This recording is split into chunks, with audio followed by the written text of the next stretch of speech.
డబ్బు నిన్ను వేడిపిస్తుంది. డబ్బు నిన్ను నవ్విపిస్తుంది.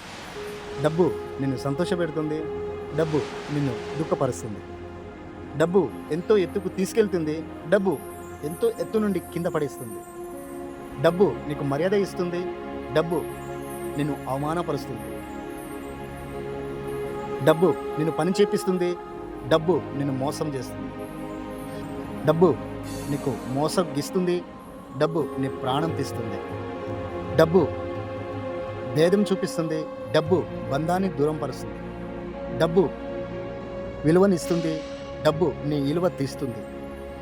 డబ్బు నీకు అధికారం ఇస్తుంది. డబ్బు ఆ అధికారం పడగొడుతుంది. డబ్బు నీకు సుఖాన్ని ఇస్తుంది. డబ్బు నీ సారం అంతా పీల్చేస్తుంది. డబ్బు హత్య చేపిస్తుంది. డబ్బు ఆ సాక్ష్యాన్ని మింగేస్తుంది. డబ్బు దేశాన్ని కొంటుంది.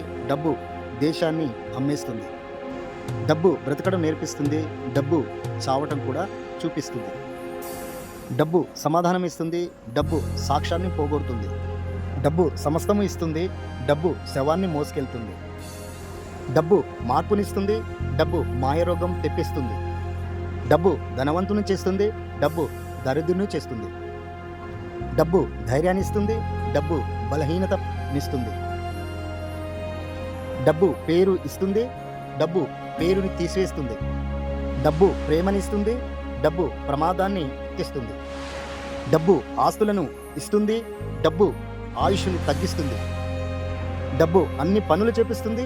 డబ్బు అందరితో చెలగాటమాడుతుంది. డబ్బు బంధిస్తుంది. డబ్బు బంధాన్ని తెంచుతుంది.